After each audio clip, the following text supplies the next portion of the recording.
শুরুর আগে সিডনি থেকে লন্ডন যেতে ক্যাথে প্যাসিফিকের ইকোনমি ক্লাস টিকিট ছিল প্রায় $1370, এখন $2000 বেশি, কখনো কখনো $3500ও ছাড়িয়ে যাচ্ছে। কেন এমন হলো? আকাশপথে কি শুরু হয়েছে নতুন সংকট? যুক্তরাষ্ট্র, ইসরায়েল ও ইরানের সংঘাত শুরুর আগে 2026 সালে বৈশ্বিক এয়ারলাইন শিল্প রেকর্ড $41 বিলিয়ন লাভের আশা করেছিল, কিন্তু এখন সেই চিত্র পুরো উল্টো।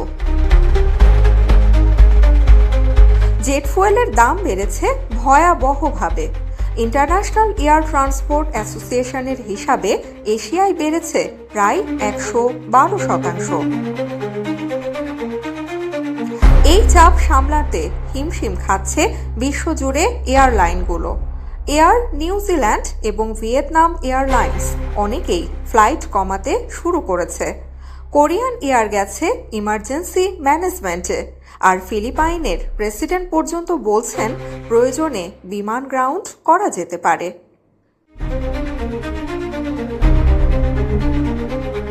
নিজেদের জ্বালানি নিশ্চিত করতে চীন নিয়েছে বড় পদক্ষেপ। জেট ফুয়েল রপ্তানি বন্ধ করে দিয়েছে তারা।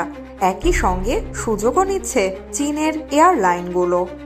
Air China, China Eastern, China Southern Airlines মধ্যপ্রাচ্য এড়িয়ে রাশিয়ার আকাশপথ ব্যবহার করে ইউরোপে ফ্লাইট বাড়াচ্ছে।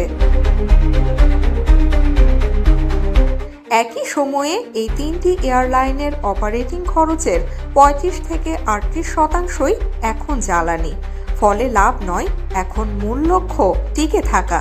প্রশ্ন হচ্ছে, এশিয়াতেই কেন সংকট বেশি? কারণ ইরান কার্যত বন্ধ করে দিয়েছে গুরুত্বপূর্ণ স্ট্রেইট অফ হরমুজ। বিশ্বের অন্যতম গুরুত্বপূর্ণ এই তেল পরিবহন পথের ওপর এশিয়ার নির্ভরতা সবচেয়ে বেশি।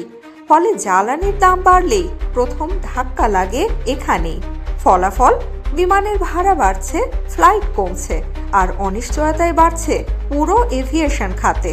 প্রশ্ন এখন একটাই, এই সংকট কতদিন চলবে আর শেষ পর্যন্ত এর দাম কে দেবে?